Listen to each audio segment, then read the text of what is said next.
Hello बच्चों, आपका स्वागत है स्क्वायर क्लासेस के गणित परिचय 5 के क्लास में। देखिए, हम जो है पिछला वीडियो में बच्चों एक्सरसाइज 1 का 38 नंबर तक सॉल्व कर चुके हैं। अब देखते हैं हम 39 नंबर। चलिए देखते हैं। तो बोल रहे हैं 39 नंबर क्वेश्चन में 6:45 पूर्वाह्न के 8 घंटे बाद कितना समय होगा, ये पूछ रहा है। पूर्वाह्न मतलब होता है बच्चों सुबह। पूर्वाह्न मतलब होता है सुबह, मतलब एएम। एएम मतलब भी सुबह ही होता है, इसीलिए हम एएम लिखे हैं। 6:45 जब बजेगा, उसके 8 घंटे बाद कितना समय होगा। कुछ नहीं करना है, 6:45 में 8 घंटा को ऐड कर दीजिए। 6 में हम 8 को ऐड करते हैं, हो जाता है बच्चों आपका कितना, 14। कितना हो जाएगा, 14। 45 को रहने देते हैं, 45 को साइड में रखें, 45 को आपका बजेगा ही, तो 14 हो गया। लेकिन हम जब घड़ी को देखते हैं तो उसमें 14 होता ही नहीं है, वहां पे 12 तक जाता है, उसके बाद 1 2 हो जाता है। तो 12 तक हम जाना है, उसके बाद कितना बचा, 2 बचा। तो 2 बचा तो हम क्या करेंगे, 12 के बाद 1, उसके बाद 2, तो यहाँ कितना हो जाएगा, 2 बज गया। 8 घंटा बाद सबसे पहले कितना बजेगा, 2 बजेगा। 45 मिनट एक्स्ट्रा है, इसीलिए यहाँ पे लगा देंगे 45 मिनट, मतलब 2:45 क्या हो जाएगा, पीएम हो जाएगा। क्या हो जाएगा बच्चों, पीएम, मतलब शाम के समय, दोपहर के समय हो जाएगा। 12 बजे के बाद, 12 बजे दिन के बाद हो जाता है पीएम, और 12 बजे रात के बाद हो जाता है एएम। ये हो गया आपका 39 नंबर का आंसर। उसके बाद है बच्चों नंबर 40 का। सॉरी, ये था नंबर 40 का ही क्वेश्चन बच्चों। अब है बच्चों नंबर 41 का। नंबर 41 में दिया हुआ है, एक कमीज में 1 मीटर 85 सेंटीमीटर कपड़ा लगता है, तो 2 कमीज में कितना कपड़ा लगेगा। बोल रहा है एक एक कमीज में 1 मीटर 85 सेंटीमीटर कपड़ा लगता है, तो 2 कमीज में कितना कपड़ा लगेगा। तो सिंपल है।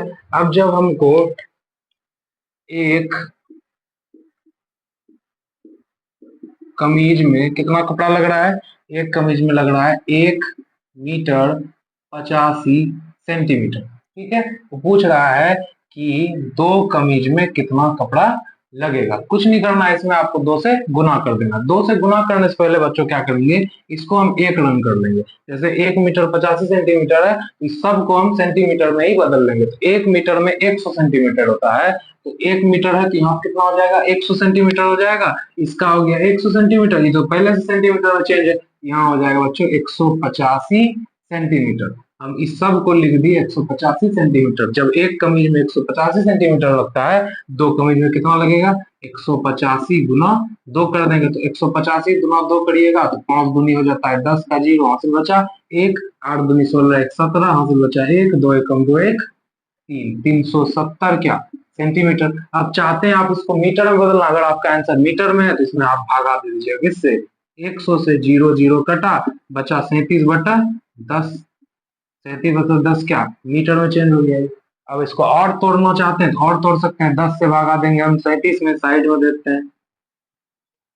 3 बार में गया आपका 30, बचा क्या 7, पॉइंट लगाए 0 उतारे, 7 बार में चले गया 70, ठीक है। यहाँ हो जाएगा आपका 3 मीटर और 70 सेंटीमीटर आपका आंसर, ठीक है। जो भी आंसर हो वो आंसर आपको बना लेना, ठीक है। चलिए अगले क्वेश्चन की तरफ चलते हैं।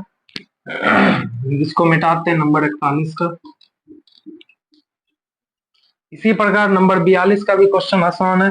देखिए नंबर 42 में क्या बोल रहा है, एक लड़का 1 घंटा में 2 किलोमीटर 620 मीटर चलता है, तो उसी रफ्तार से 2 घंटे में कितना चलेगा। मान लीजिए बच्चों आप कि 1 घंटा में जो है आप 2 किलोमीटर चलते हैं, 2 घंटा में कितना किलोमीटर चलेंगे सेम रफ्तार से, तो हम कितना चलेंगे, 2 दूनी 4 चलेंगे, बस 2 गुना कर देंगे उसका। तो वही यहाँ पे करना है नंबर 42 में। 1 घंटा में चलता है वो लड़का 2 किलोमीटर 620 मीटर, ठीक है। तो बोल रहा है 2 घंटा में कितना चलेगा। 2 घंटा में कितना चलेगा, डायरेक्ट गुना कर दीजिए। 2.620 गुना क्या कर देंगे, 2। चलिए करते हैं, 2 गुना 0 0, 2 दूनी 4, 6 दूनी 12, 2 हासिल बचा 1, 2 दूनी 4 1 5, पॉइंट के बाद 3 को दे छोड़ के आप 3 को बैठा दिए, आंसर आ जाएगा 5 किलोमीटर 240 मीटर। बस हो गया आंसर, ठीक है। इसी प्रकार बच्चों हम आगे भी बनाएंगे। नंबर 43, नंबर 43 में देखिए क्या दिया हुआ है कि 40 डिग्री का पूरक कोण क्या होगा। तो इसको बनाने के लिए आपको समझना पड़ेगा पूरक कोण कसे कहते किसको है। बच्चों 90 डिग्री, जब दो कोणों का योगफल 90 डिग्री हो, जब दो कोणों का योगफल कितना हो, 90 डिग्री हो, उसको कहते हैं हम लोग पूरक कोण। तो जब दो कोणों का योगफल 90 डिग्री, मान लीजिए हम लिखते हैं x प्लस वाई बराबर 90 डिग्री, ठीक है।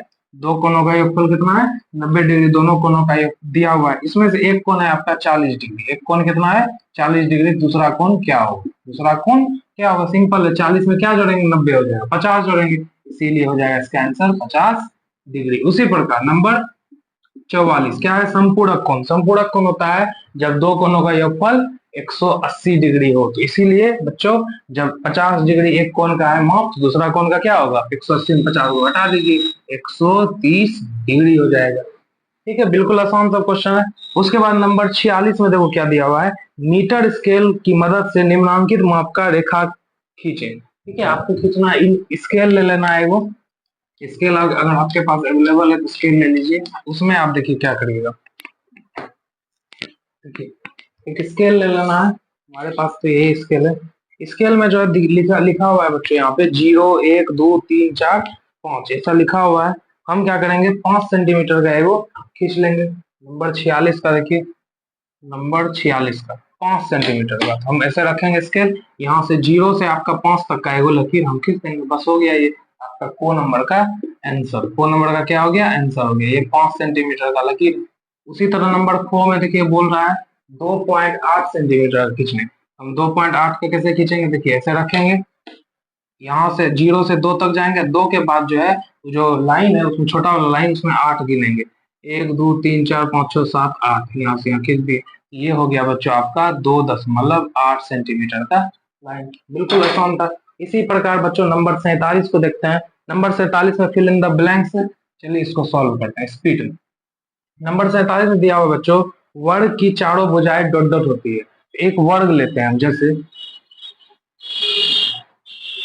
वर्ग इसको करते हैं, इसी प्रकार का वर्ग होता है, जिसका चारों भुजा समान हो उसको कहते हैं वर्ग। तो वर्ग का चारों भुजा क्या होती है, बराबर होती है। क्या होती है बच्चों, बराबर होती है। सबका लंबाई चौड़ाई वर्ग का बराबर ही होता है, अगर आप सटीक वर्ग बनाइएगा। तो नंबर 47 का यही था। उसके बाद खो नंबर था ये आपका बच्चा। उसी तरह देखिए बच्चों खो नंबर का क्या दिया हुआ है, खो नंबर में दिया हुआ है त्रिभुज की डॉट डॉट भुजाएं होती है। त्रिभुज इस तरह से बनता है, यहाँ लिखा हुआ है त्रिभुज की डॉट डॉट भुजाएं होती है, मतलब त्रिभुज की कितनी भुजाएं होती है, 1 2 3, तो इसका आंसर हो जाएगा 3 भुजा होती है। नंबर 2 में दिया हुआ है बच्चों कि गोला एक डॉट डॉट आकृति है। तो गोला एक क्या है, गोला एक ठोस आकृति है। क्या है, ठोस आकृति है।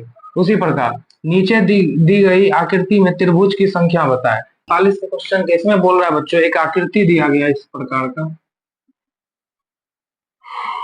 इसमें बोल रहा है कि आपको त्रिभुज का संख्या बताना है, टोटल कितना त्रिभुज है। त्रिभुज आपको पता है कितना, किसको कहते हैं, इसके 3 भुजाएं होती है वो त्रिभुज हो जाता है। चलिए गिनते हैं त्रिभुज।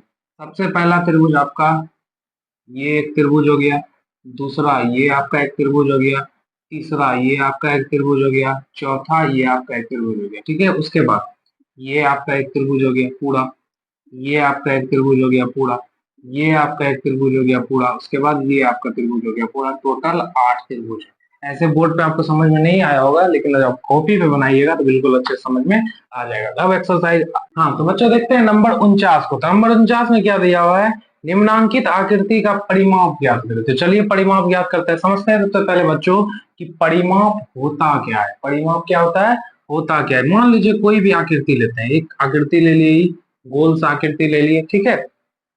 तो परिमाप इसमें क्या हुआ, ये जो आप चारों तरफ देख रहे हैं, जो चारों तरफ घेरा देख रहे हैं, चारों तरफ के घेरे को ही परिमाप करते हैं। चारों तरफ घेरे के कुल लंबाई को ही क्या करते हैं, परिमाप करते हैं। उसी प्रकार बच्चों इस क्वेश्चन में जितना भी चारों तरफ जो घेरा दिख रहा है, इसका आपको परिमाप ज्ञात करना है। तो परिमाप ज्ञात करने के लिए सिंपल है कि आप जितना भी दिया हुआ है सेंटीमीटर सबको जोड़ दीजिए। लेकिन इसमें कुछ सेंटीमीटर नहीं दिया हुआ है, जैसे इसका नहीं दिया हुआ है, ठीक है। उसी प्रकार ये नीचे वाला का दिया है, लेकिन दोनों बगल वाला का नहीं दिया हुआ है। इसका भी आपका नहीं दिया हुआ है, इसका नहीं दिया हुआ है, इसका नहीं दिया हुआ है। जो जो का नहीं दिया, जैसे ये 1 सेंटीमीटर दिया हुआ है, ये जो है इस दोनों में से किसी एक का है, मान लीजिए कि इसका है, ठीक है, इसी का लिख लेते हैं। इसका भी आपका नहीं दिया हुआ है। तो जिस जिसका नहीं दिया हुआ है उसको आपको क्वेश्चन से ही पता करना है क्या होगा। देखिए जैसे सबसे पहले ये वाला इसका पता करते हैं। जैसे देखिए ये 1 सेंटीमीटर है, ये पूरा कितना है 1 सेंटीमीटर। सेम लंबाई का आपको दोनों दिख रहा है, एकदम सेम है, बराबर है। अगर ये 1 सेंटीमीटर है तो ये भी कितना होगा 1 सेंटीमीटर ही होगा। उसी प्रकार इस यहाँ पे आते हैं, ये वाला देखिए आप, इसके सीधा में ये जितना लंबाई का है सेम उतना लंबाई का ये भी है, ये भी कितना हो जाएगा 1 ही सेंटीमीटर होगा। उसी प्रकार ये देखिए 1 सेंटीमीटर दिया हुआ है, इसी का लंबाई दिया हुआ है 1 सेंटीमीटर। जब ये 1 सेंटीमीटर का है तो ये भी कितना सेंटीमीटर का होगा, 1 सेंटीमीटर का ही होगा। उसी प्रकार यहाँ देखिए ये 3 सेंटीमीटर का है, ये भी कितना सेंटीमीटर का होगा, 3 सेंटीमीटर का ही होगा। उसी प्रकार देखिए ये 1 सेंटीमीटर का है तो ये भी कितना होगा, 1 सेंटीमीटर का ही होगा। ये 1 सेंटीमीटर है तो ये भी 1 सेंटीमीटर होगा। ये 2 सेंटीमीटर है तो ये भी कितना होगा, 2 सेंटीमीटर ही होगा। अब सबको जोड़ दीजिए, 2 1 3, 3 1 4, 1 5, 3 5 3 कितना 8, 8 1 9, 9 1 10, 10 4 14, 14 1 15, 1 16, 16 3 19, 1 20, 21 1 22, 22 22 2 24, 24 2 26। तो परिमाप आ जाएगा आपका 26 सेंटीमीटर। मतलब इस जो घेरा है, ये आकृति है, इसका चारों बगल का जो बाउंड्री का लंबाई कितना दिया हुआ है, 26 सेंटीमीटर दिया हुआ है। इसी प्रकार हम एक्सरसाइज 1 को खत्म कर चुके हैं। अगला चैप्टर अगले अध्याय में। धन्यवाद।